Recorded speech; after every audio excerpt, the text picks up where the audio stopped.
Ndi nitekana umunezero ndasubiriye kugusuhuza nkuhakaze nshuti mukunzi wacu wowe ubandanya kumwe natwe ngaha kuri no mbonesha kure imwe rudende igushikiriza amakuru ibiganiro ndetse n'inkuru bigezweho biriko bivugwa irya nino mu gihugu c'u Burundi no hakurya y'imbibe z'igihugu c'u Burundi mu makungu ya kure ndaguhaye kaze ndaguhaye mwiriwe neza cange mwaramutse bivanye naho dukurikira uherereye kuri uyu munsi wa gatatu igenekerezo rya 24 z'ukwezi kw'indwi 2024 ico utegerezwa gusa n'ugufyonda sabone cange subscribe nawe utarafyondako hamwe ukabandanya ushikirwa n'amakuru ibiganiro ndetse n'inkuru tubandanya gushikiriza bivugwa irya nino mu gihugu c'u Burundi mu bisata bitandukanye nk'igisata ca politike igisata c'umutekano igisata c'agateka kazina muntu igisata c'imigenderanire n'ayandi makungu igisata c'uburimyi n'ubworozi igisata c'ubutunzi igisata c'amagara y'abantu igisata c'inkino igisata c'indero ndetse n'ibindi bisata bitandukanye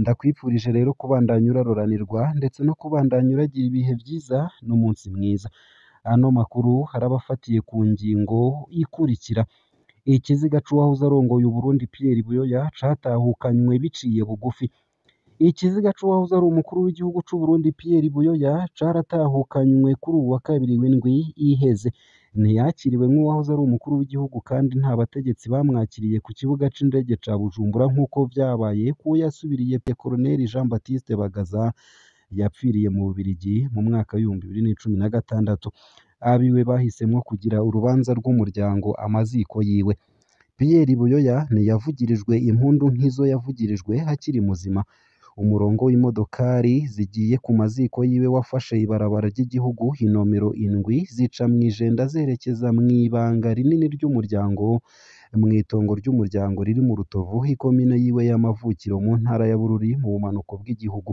n'abantu bake bari bahari kubw'amasoko yacu yapfuye ku myaka 71 ahitanywe na COVID-19 muri Kigarama 2020 ikiziga ca Majoro Pierre Buyoya cari muri Mali ku birometero vyinshi uvuye mu Burundi igihugu yabamwo nk'umutegetsi mukuru haserukira ubumwe bwa Afrika muri Mali ndetse na Sahel yazanywe n'indege y'ishirahamwe Ethiopian Airlines ikiziga ciwe cashitse i Bujumbura kuri uwa kabiri w'ino ndwi iheze kubw'umuryango wiwe nta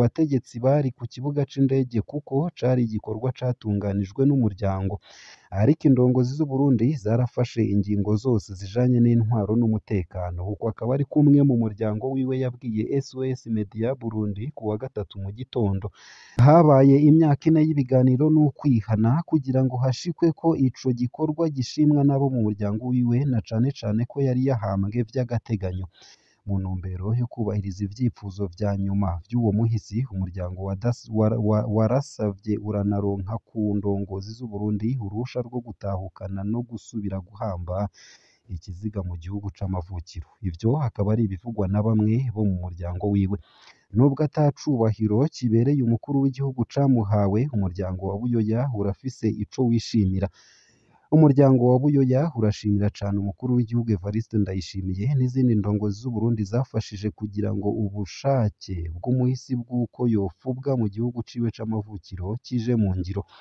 uwo muryango uzokwama ushima ibihe vyose indongozi za Mali n'abanyamali nyene kuba barakiriye bararera umukuru w'igihugu Buyoya nk'uwabo akiri muzima n'igihe yari yapfuye uko akaba ariko uwo muryango wanditse mu itangazo ico umugambwe Iporona wa Buyoya ushikiriza Iporona umugambwe uwahoze ari umukuru w'igihugu Pierre Buyoya yarongoye imyaka ishika 10 kandi yanarongoye igihugu ava muri wo urashima nawo nyene kubwa Olivier Nkurunziza umukuru w'uwo mugambwe hagucererwa wosiba vy'ukuri ni umunezero kuri twebwe kuko yari yafubwe kure yabiwe kure y'umuryango wiwe n'ababanyi biwe bataronse akaryo ko kumusezera nk'umukuru w'igihugu uko akaba ariko yashikirije hakongera koko hari iteka kuko afubwe mu gihugu c'amavukiro kugushimira abarundi yarongoye Majoro Buyoya yatanguye kugira imigenderanire mibi na leta y'u Burundi mu mwaka wa 2015 inyuma yo kwiyamiriza ikiringo ca gatatu c'uwahoze ari umukuru w'igihugu Pierre Nkurunziza. Ibitangaza abo ba Petero uko ari babiri batari bacana uwaka bose bapfuye mu mwaka umwe, ni ukuvuga mu mwaka w'ibihumbi 2020. Pierre Muhutu ni ukuvuga Nkurunziza, imbere gatoya ya Pierre Mututsi ni ukuvuga Buyoya. Haciye haduka dosiye y'igandagurwa ry'uwakoreye mu ngata Buyoya, ni ukuvuga Melchior Ndadaye. Buyoya yaciriwe urubanza muri Gitugutu 2020, we co kimwe n'uwundi murwi w'abasivile n'abasirikare bari bamwegereye bagirizwa igandagurwa rya Ndadaye mu mwaka w'1993. Umukuru w'igihugu wa mbere w'umuhutu yatowe. Umugambwe Iprona ukaba ubona ko ukudahuza mu vya politike bidahanagura na buke buke ivyo Majoro yakoze.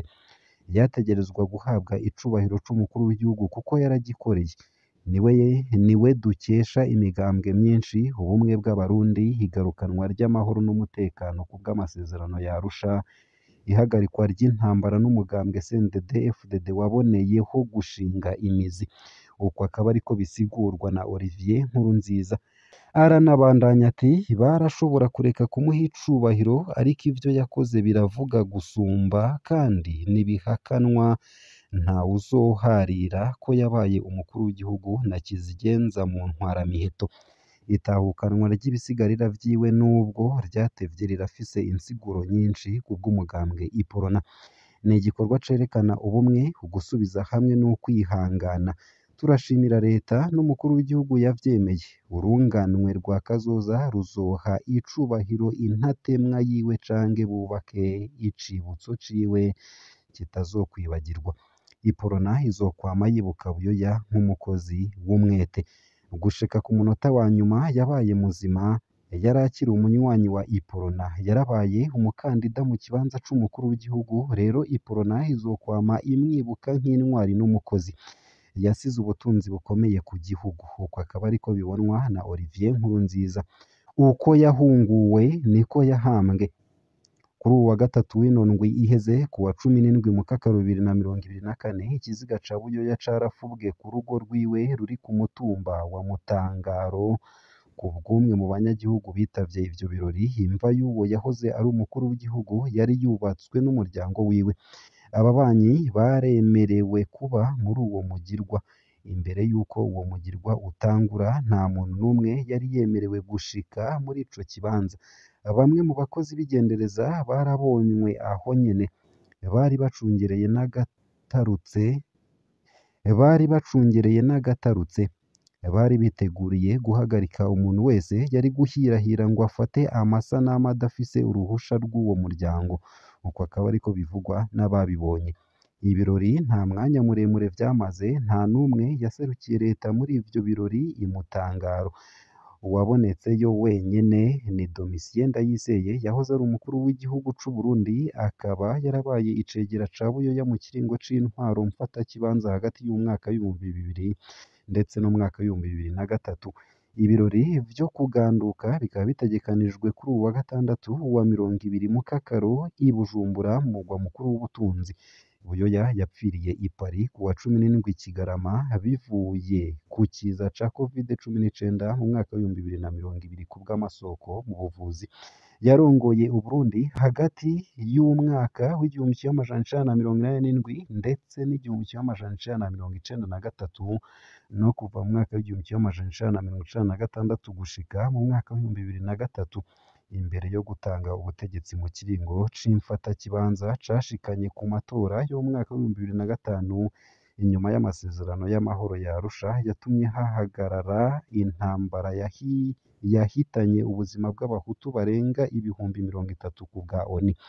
Ni nawe yashizeho amasezerano y'ubumwe bw'abarundi yasinyweko mu mwaka w'1991 mu guhuza abahutu n'abatutsi. Aracari umukuru w'igihugu rudende yemeye ubwinshi bw'imigambwe muri ako gahugu gatoya ka Afurika y'ubuseruko, Uburundi. Ngaha akaba ariho nsoreje ano makuru nari naguteguriye, ariko avugwa irya nino mu gihugu c'u Burundi ndetse no hakurya y'imbibe z'igihugu c'u Burundi mu makungu ya kure.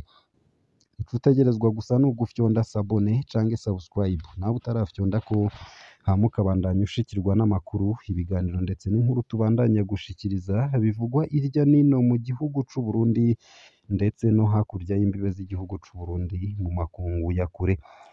Ndakwifurije rero kubandanya uraroranirwa ndetse no kubandanya uragira ibihe vyiza n'umugoroba mwiza.